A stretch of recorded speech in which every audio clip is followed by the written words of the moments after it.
Students हम देखेंगे कि मेटेलिक हाइड्राइड्स जो होते हैं इनकी क्या प्रॉपर्टीज होती हैं। मेटेलिक हम देख लेते हैं कि मेटल से निकला है, ठीक है ना। मेटल हम लिख लेते हैं कि रिलेटेड टू मेटल्स, जो मेटल्स की प्रॉपर्टीज होती हैं उनको मेटेलिक कहेंगे, ठीक है। और हम देख लेते हैं हाइड्राइड्स क्या होते हैं। हाइड्राइड्स हम देखते हैं कि जो कंपाउंड्स होते हैं हाइड्रोजन के, कंपाउंड्स ऑफ हाइड्रोजन, ठीक है। बाइनरी कंपाउंड्स की हम यूजुअली बात करते हैं। कंपाउंड्स ऑफ हाइड्रोजन, हम हाइड्रोजन सही करके लिख देते हैं बाइनरी कंपाउंड्स हाइड्रोजन के। अब बाइनरी कंपाउंड्स क्या होते हैं? बाइनरी कंपाउंड्स होते हैं यानी कि ऐसे कंपाउंड्स जो इस तरह, अगर एक एलिमेंट है ए, उसका एक हाइड्रोजन, ठीक है ना। बाइनरी कंपाउंड्स यानी कि दो एलिमेंट्स ने मिलकर एक कंपाउंड बनाया हुआ है, ठीक है ना। अब ए और एच, ठीक है ना, तो ये बाइनरी कंपाउंड हुआ, तो ये हम कहेंगे ये हाइड्राइड होगा, ठीक है। अब हम यहाँ पे देख लेते हैं कि हम हाइड्राइड्स, जिस तरह कुछ अगर हाइड्राइड्स की एग्जांपल पहले देख लेते हैं कि जो हमें एक हाइड्राइड जो बहुत कॉमन हमें पता है वो है H2O, ठीक है। ये ऑक्सीजन का हाइड्राइड है, यानी, और इसको हम क्या कहते हैं? इसको हम कहते हैं वाटर, ठीक है ना। ये वाटर कहलाता है, तो ये H2O आ गया, ये वाटर का हाइड्राइड हो गया, ठीक है। सॉरी, ऑक्सीजन का हाइड्राइड हो गया और ये वाटर कहलाता है। इस तरह क्लोरीन का हाइड्राइड HCl, ठीक है ना। तो हम क्या कहते हैं? इसको हाइड्रोक्लोरिक एसिड कहते हैं। तो हम यहाँ देखते हैं कि मेटल्स के भी हाइड्राइड्स होते हैं, ठीक है ना। और जो मेटल्स के हाइड्राइड्स होते हैं, जिस तरह से यहाँ पे हम मेटल्स इनकी बात करेंगे, जिनकी क्लोराइड्स की हम बात, सॉरी, जिनकी हाइड्राइड्स की हम बात करेंगे, जैसे सोडियम आ गया, ठीक है। इसी तरह पोटेशियम की बात कर लेते हैं, इसी तरह हम कैल्शियम की बात कर लेते हैं, ठीक है। इनके हम हाइड्राइड्स को भी देखेंगे। सर, सोडियम की अगर हम हाइड्राइड की बात करें तो इसका सोडियम का हाइड्राइड होता है NaOH, ठीक है। पोटेशियम के हाइड्राइड की बात करें तो KH, ठीक है। इस तरह कैल्शियम की हाइड्राइड की बात करें तो KaH2। H2 क्यों आया? कैल्शियम जो है वो 2 इलेक्ट्रॉन्स लूज करता है हाइड्रोजन को, ठीक है। अब हम ये देख रहे हैं कि ये हम देखते हैं कि अगर वाटर की या हाइड्रोक्लोरिक एसिड की बात करें तो यहाँ पे हम देखते हैं कि ऑक्सीडेशन स्टेट की अगर हम बात कर लेते हैं कि ऑक्सीडेशन स्टेट क्या होती है कि एक कंपाउंड के अंदर किस एलिमेंट ने कितने इलेक्ट्रॉन्स गेन किए हुए हैं या लूज किए हुए हैं। अब जिस तरह HCl में देखें तो हाइड्रोजन पे क्या है? +1 होगा और क्लोरीन पे -1, ठीक है। यानी क्लोरीन एक इलेक्ट्रॉन गेन कर रहा है जो हाइड्रोजन लूज कर रहा है। इसी तरह हम देख रहे हैं कि ऑक्सीजन में देखें तो हम कहते हैं ऑक्सीजन पे -2 है और हाइड्रोजन पे क्या है? +1 × 2, यानी क्योंकि दो हाइड्रोजन है तो हाइड्रोजन पे अभी भी +1 है। तो अब हम यहाँ देखते हैं कि सोडियम हाइड्राइड में हाइड्रोजन पे +1 चार्ज होगा, लेकिन नहीं, यहाँ पर तो नहीं होता क्योंकि सोडियम जो है वो ज्यादा इलेक्ट्रोपॉजिटिव है। हम देखते हैं मेटल्स की तो खुसूसियत ये होती है कि वो इलेक्ट्रॉन्स लूज करती हैं, और सोडियम, पोटेशियम, कैल्शियम ऐसी मेटल्स हैं जो फट से इलेक्ट्रॉन लूज कर देती हैं, ठीक है ना। ये फौरन इलेक्ट्रॉन लूज कर देती हैं, ठीक है। हाइड्रोजन से भी पहले इलेक्ट्रॉन लूज कर देती हैं। नतीजे के तौर पर हाइड्रोजन को वो इलेक्ट्रॉन गेन करना पड़ता है। हम यहाँ देखते हैं कि हाइड्रोजन पे -1 आ जाता है। इसी तरह पोटेशियम के साथ भी यही होता है कि +1 जो है वो किसका होता है? पोटेशियम का होता है, ठीक है। इस तरह। और हम देखते हैं कि हाइड्रोजन इसमें क्या है? हाइड्राइड जो यहाँ पर है वो क्या है? -1 आ जाता है, ठीक है।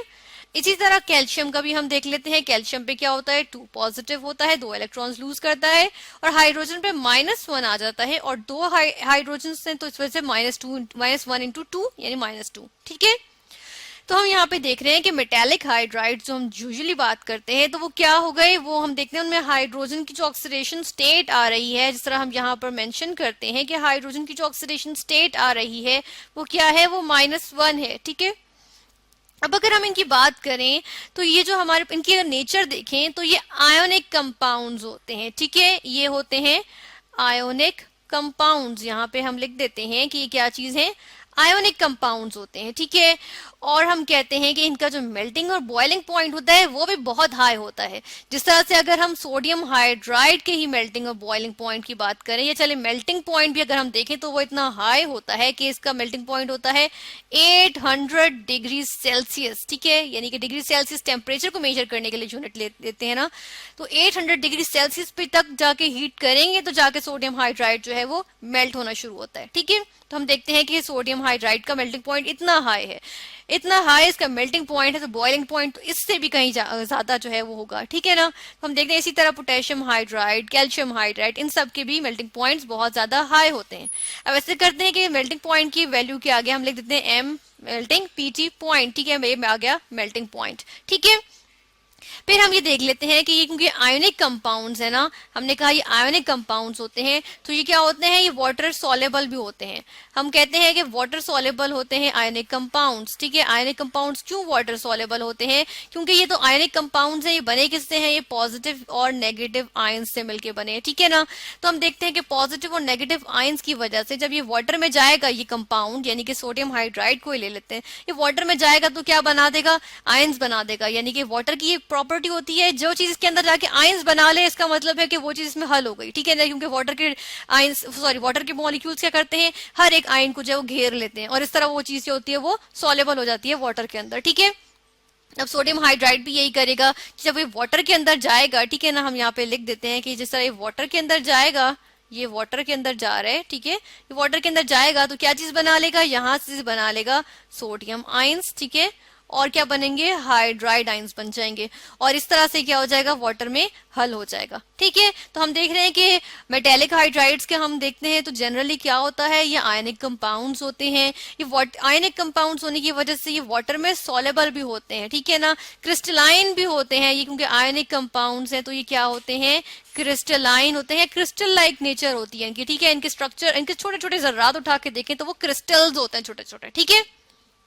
इसी तरह हम कहते हैं कि इनका सोल्यूशन बनाएं, या हम हाइड्राइड्स की हम जब बात करते हैं तो हम कहते हैं कि इनका मोल्टन स्टेट में अगर इनको लें, यानी मेल्ट करके अगर इनको हम लें, ठीक है ना, मोल्टन स्टेट में इनको देखें तो इनमें से जो है वो बिजली भी पास हो सकती है, ठीक है, यानी कि अच्छे इलेक्ट्रोलाइट्स हो सकते हैं, ठीक है ना।